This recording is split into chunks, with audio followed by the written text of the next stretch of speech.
El periodista y empresario, que todo hay que decirlo, Joaquín Abad, es el autor de una saga que está teniendo bastante éxito, sobre todo en Andorra, que es el escenario donde suceden las historias de las que habla. Me refiero a la saga del andorrano. Acaba de publicar un libro que se llama El virus andorrano, y aprovechando que ya lo tenemos en línea, la primera pregunta que quiero hacerte, Joaquín, es: ¿falta alguna conspiración que no haya incluido en el libro? Porque supongo que sí, vamos. El libro es una saga, una sucesión de conspiraciones, de todas las que hemos ido conociendo y suponiendo a lo largo de estos años. ¿Falta alguna?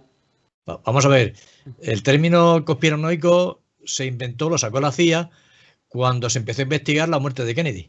Entonces, para evitar la comisión de la verdad aquella que se quería hacer, para ver realmente qué estaba detrás de la muerte de Kennedy, que es una cosa que nunca la sabremos, pues la CIA empezó a filtrar los conspiranoicos que quieren y tal, y bueno, pues luego lo ha empleado muy bien el resto de la humanidad. Entonces, cada vez que hay una teoría que hay que luchar contra ella porque no conviene que se diga, o sea, hay que ir a la verdad oficial, pues se le tacha de conspiranoico y de fascista a las personas que dicen, tienen otra idea.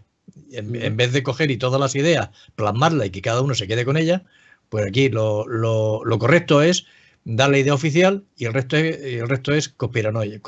Bueno, en fin. Lo que pasa es que también, al margen de la verdad oficial, es verdad que existen otras opiniones, claro. Pero claro, intentar convertir una opinión o una información con escasa base documental en una verdad alternativa es lo que algunos consideramos que son las fake news, ¿no? Es decir, coger de algo, coger un extremo y convertirlo en la gran noticia, ¿no? Pero más allá de eso, bueno, me gustaría que comentaras, porque el libro, que como bien estaba enseñando antes, esta es la portada, empieza en 1984 y acaba... No, empieza antes. Bueno, sí, pero el primer capítulo... El primer capítulo del 84, cuando... que voy al tema de la cronología, ¿no? Sí, y lo acaba en el año 2029. 2030, es decir, cuentan un poco, sin destriparlo, claro, cuenta un poco cuál es la línea de esa historia. ¿Cómo empieza a producirse un virus en Andorra? Bueno, es una ficción, y como toda ficción, bueno, pues tiene su parte de realidad que has escuchado por ahí y la imaginación al poder, vamos. Lo mezclas todo en una costelera y es lo que sale un libro así.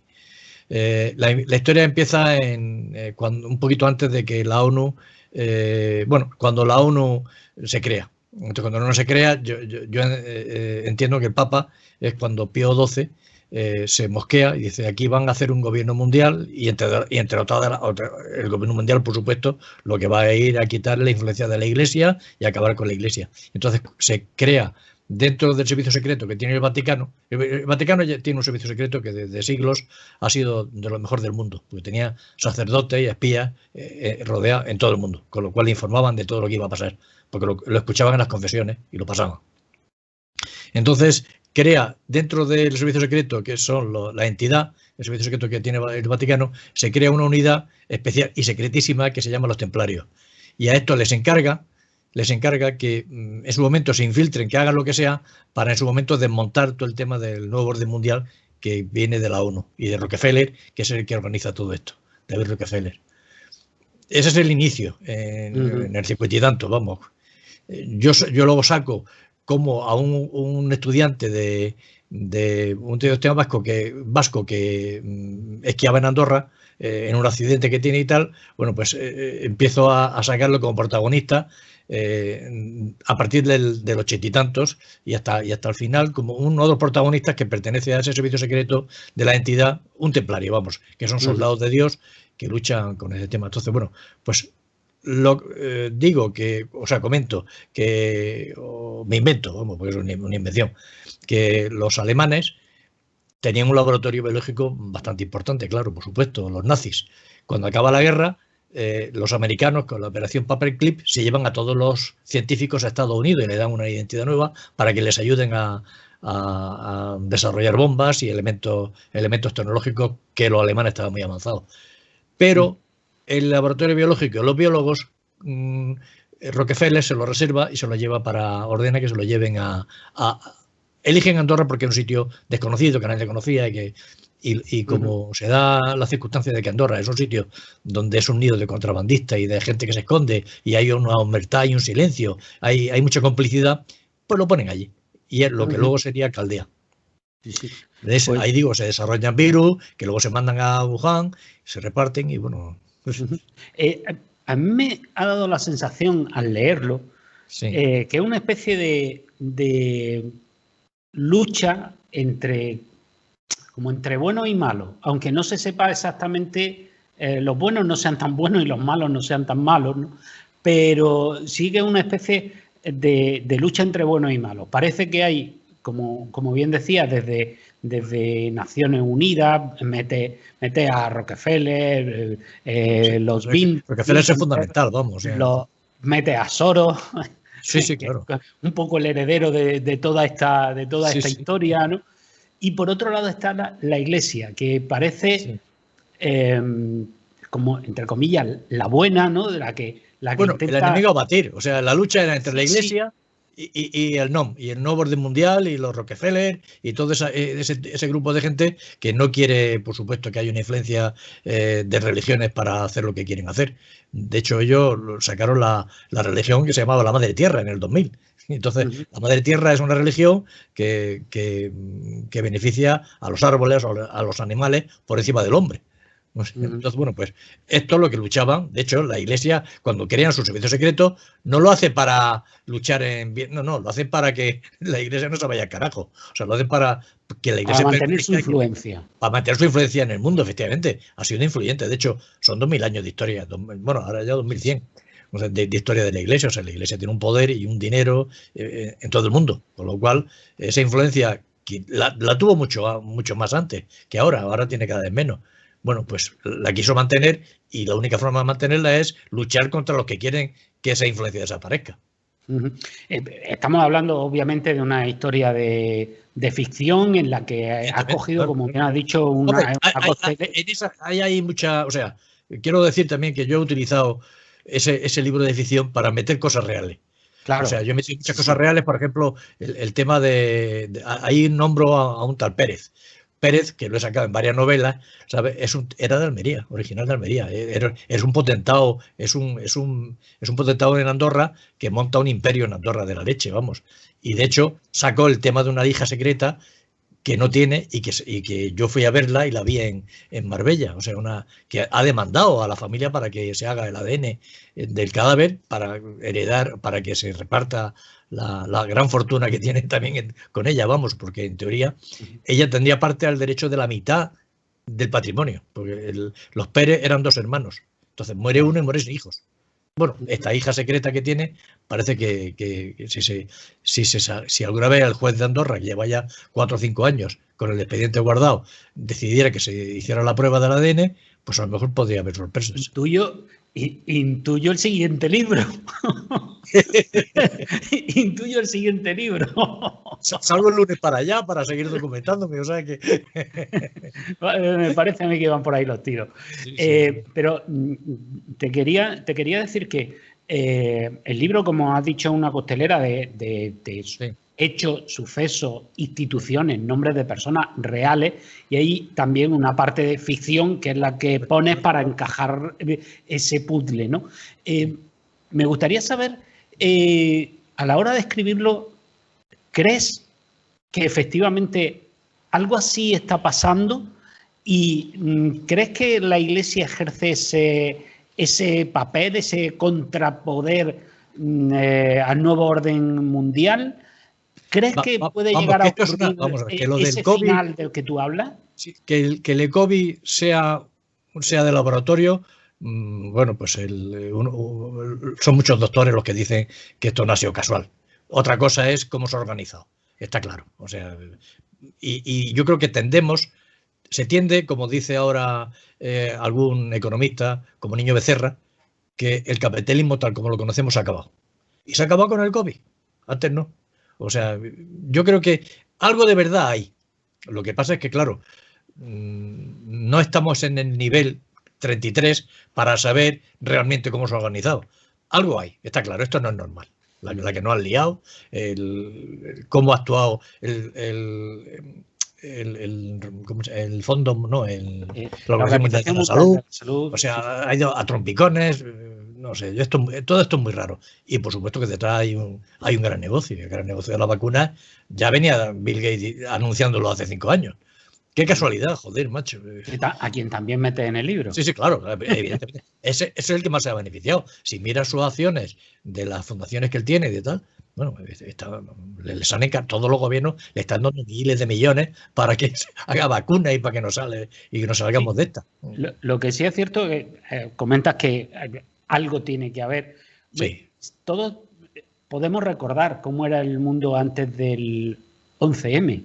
Sí. Del 11S, perdón, del 11S. Sí, de la torre. Es decir, a partir de ahí hemos ido perdiendo libertades los ciudadanos. Hemos ido aceptando que se nos controle más y de un modo más intenso y un modo más profundo, que se nos controle desde el Estado, desde los distintos estados, desde que se controlen nuestras comunicaciones. Bueno, ya hemos empezado a ser controlados nuestros datos sanitarios. Es decir, ya se está hablando de que si vamos a tener que llevar una tarjeta en la que se ponga si nos hemos vacunado o no nos hemos vacunado, de qué, en qué fecha, si lo hemos pasado. Como en China hay una tarjeta y un código que no le venden o no dejan viajar a determinados ciudadanos. O sea, yo creo que vamos a ir perdiendo esa libertad que tenemos antes, cada vez la tenemos peor. Sí. Incluso el control económico. Ahora que habla de China, en China todo se paga con el móvil, está el pago que hay. Incluso eso llega al extremo de que el Estado premia o sanciona a padres si compran más o menos pañales, por ejemplo. Y dices, vamos a ver, tienes un hijo y te gastas X dinero en bebida y X en pañales, pues no está bien. Si compras alcohol, estás castigado. Claro, es decir, porque el Estado tiene acceso a tus cuentas bancarias, ¿no? Y quizás hacia eso sí que, vamos, una especie de dictadura encubierta, ¿no? Sí, vamos a... Sí, una dictadura, incluso a lo que decía Rockefeller en la ONU, lo que siempre ha dicho, que quiere que haya unos señores técnicos y unos señores financieros que sean los que realmente gobiernen. Y quiere acabar con las autonomías, con los poderes autonómicos que tienen los gobiernos. O sea, quiere que por encima de eso haya técnicos y financieros que gobiernen. Y otra cosa que quiere, y lo va diciendo, o sea, la ONU se hizo, entre otras cosas, para controlar la población mundial. O sea, él insiste en que no puede haber 8.000 millones de personas en el mundo. Y que hay que ponerle freno a eso. Freno y regularlo. Con lo cual, coincide en que se fomenta la clínica abortiva, se fomenta la eutanasia y más cosas. Está claro. Bueno, vamos a hablar un poco de la saga del Andorrano. Sí. La idea inicial surge, el primer libro, la idea inicial del primer libro de Andorrano, el Andorrano. Sí. Mira, yo iba a esquiar a Andorra a partir del año 80 y tanto, 87, por ahí, iba mucho. Y de hecho, cuando yo tuve los problemas en Almería con la mafia, la Guardia Civil de pronto me decía, oye, que han venido unos italianos que te quieren matar. Así que vete, no diga dónde estás y ya te avisaremos cuando quieras volver. Porque ellos querían controlar telefónicamente a todo esto que estaba pasando. Entonces, ¿yo a dónde me iba? Pues me iba a Andorra. Y en verano, en invierno, estaba allí hasta que me decían, ya vuelve. Entonces, siempre iba al mismo hotel. Era un hostal. En ese hostal, la dueña o la jefa, no sé si era dueña del todo o sería la jefa, por lo menos era la mujer del que parece que es el dueño, me contaba cosas de Andorra. Me contaba que los pastores, porque decía de pronto me decía, uy, acaba de aparecer otro cadáver atados con alambre. Y digo, ¿qué me estás diciendo? O sea, entonces me contaba, y luego, claro, me contaba que es que los pastores en la guerra pasaban a judíos y a personas de Francia o a España en la época de la guerra, y se quedaban con el dinero y los mataban y los dejaban atados con alambre en el fondo de un barranco. Entonces, después de una helada, pues aparecían. Todo eso me lo fue contando. Me dice, no, si aquí los pastores son los dueños ahora de los comercios y de los empresarios, ¿tú qué te crees? Y bueno, será uno. Dice, no, todo. Y me lo iba nombrando. Entonces, con ese libro, con esa idea, perdona, con esas cosas que me contaba, yo elaboré el libro El Andorrano, que de hecho no lo publico en imprenta, lo edité pensando que emitieran en Almería, porque la procedencia era de Almería, de los personajes, pues se vendería algo allí. Bueno, yo quería dejarlo por escrito, no, y se montó una en Andorra fenomenal, empezaron a hacer pedidos y al final pues tuvimos que hacer, ya va por la 10ª edición en castellano y la 2ª edición en catalán. O sea, dicen que en Andorra, y para vergüenza, según dicen algunos, es el libro más vendido en la historia de Andorra.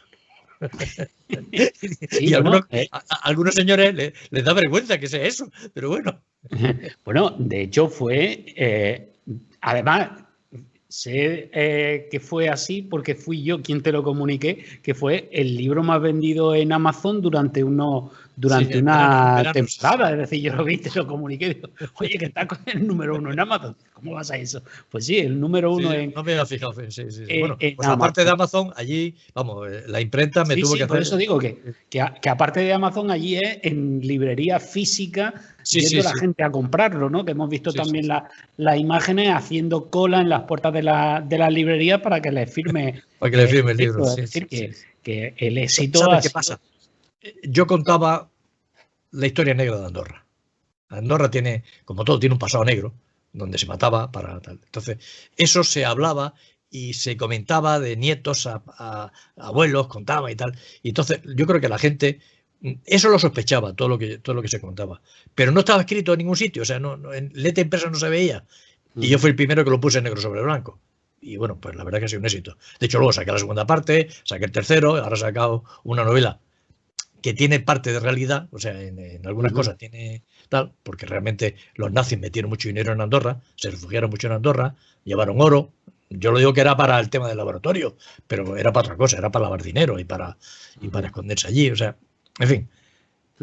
Pero quería preguntarte, porque en el segundo, que creo recordar que era el de La luz llegó a Andorra. La luz llegó a Andorra, sí. En ese también hablas de una parte oscura de... Claro. Luz, oscuridad. Cuando se hizo el pantano y la electricidad, que parte de una verdad, que es que se hizo un pantano, se electrificó Andorra y Andorra pasó, en 20 años, pasó 2 siglos. O sea, Andorra era un sitio olvidado, que no tenía que tenía caminos, que no tenía luz, tal, y pasó de pronto, con la construcción de aquel pantano y de aquella central eléctrica, pasó al siglo XX directamente, vamos, o sea, cuando estaba en el 18. Y hablo de nombres, personas reales, porque hubo algunas personas que llevaron a cabo eso con gran éxito, como era Los Mateus, que luego fue el alcalde de Barcelona, el primer alcalde de Barcelona cuando acabó la guerra civil. Pero antes de la guerra, que fue cuando montó el pantano y tal, antes de que empezara la guerra, era el hijo de la industria de coches hispano-suiza. Que eran coches que eran de una categoría como Rolls Royce, vamos. Y una pregunta, algo que me intriga, porque, claro, estás hablando de que por primera vez pone negro sobre blanco alguien la parte oscura de Andorra. Negra, sí. Claro, pero es un país pequeñito donde todo el mundo se conoce y me sorprende la buenísima acogida que tienen tus publicaciones cuando claro, ahí algunos se ven retratados de modo directo o indirecto los claro, nietos, perdona, pero es que los nietos me piden que le firme el libro. Y digo, oye, pero si este fulanito es el joyero este, sí, era mi abuelo, y se ríe encima. Bueno, el primero te lo quisieron embargar, ¿no? Hubo un intento de secuestro, sí. Pero al final los abogados de Andorra parece ser que aconsejaron, o que lo que a mí me ha llegado, es que yo tenía, como buen periodista, tenía en la manga algo más y que como tenían todos los que querían embargar, tenían muchas más cosas escondidas, pues fíjate, uy, mejor no le tiramos, no sé qué empieza a tirarnos de más. Y al final se retiró el tema. Bueno, quería saber también, antes has pespunteado un poco el tema de esta hija secreta. Sí. ¿Tienes algún proyecto más relacionado con Andorra? Porque has comentado también que te vas pronto para allá. Sí. Tengo 2 historias más de Andorra.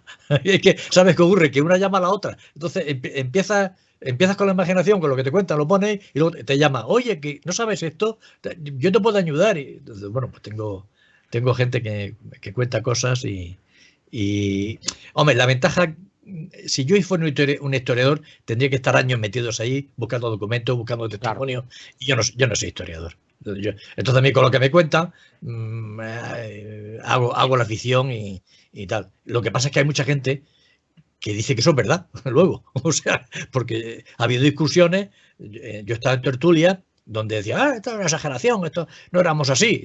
Y ha habido gente que sí, que sí era así, y que yo te digo que fulanito de tal encontró cadáveres y tal. O sea, que es que parece ser que, como en el caso lo decíamos, la realidad es mayor que la ficción. O sea, yo me puedo imaginar muchas más cosas. La realidad es peor. Bueno. Historias ocultas hay. También hay en Almería. Imagínate. Y, por cierto, ¿estás disfrutando más de tu faceta de escritor o te gustaba más la de periodista? No, de periodista es mucho mejor, hombre. Escritor es muy fácil, pero en cambio periodismo había que, y sobre todo en la época que me pilló en Almería, que es que había que luchar con la mafia, tenemos periodistas dedicados más que investigarles. La investigación periodística que se podía hacer antes cuando la prensa era escrita es invidiable. Esa no volverá, no lo volveremos a tener, porque ahora con los periódicos digitales no tienen economía suficiente para mantener periodistas en nómina que investiguen. No, aquí ahora los periodistas están todo el día escribiendo, todo el día haciendo fotos, y no tienen tiempo humano para poder investigar y trabajar. Se ha perdido. Vamos, la libertad de prensa se ha tomado por culo. Pero hay muchos, por ejemplo, en digitales, hay muchos periódicos digitales.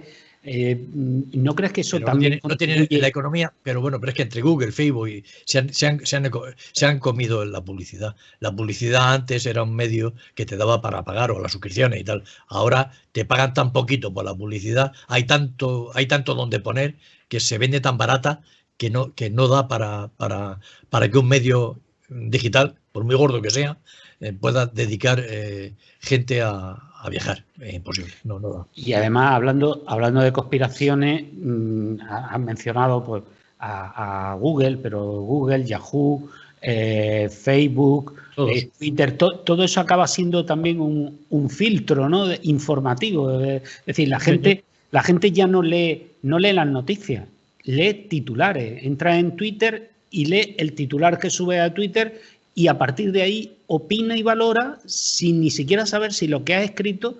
y sin leerlo todo. O sea, va al titular, ¿no? Y los titulares, además, filtrados, ya te digo, por estas grandes corporaciones como Google, como Flipboard, como AppDate. Claro, te llega el titular en el móvil. Mira el titular y estás informado. Y eso añádele que han salido ahora empresas que se dedican a decir si dices la verdad o no lo dices. Claro. A nosotros, por ejemplo, yo tengo un canal de televisión, el 1021 de televisión.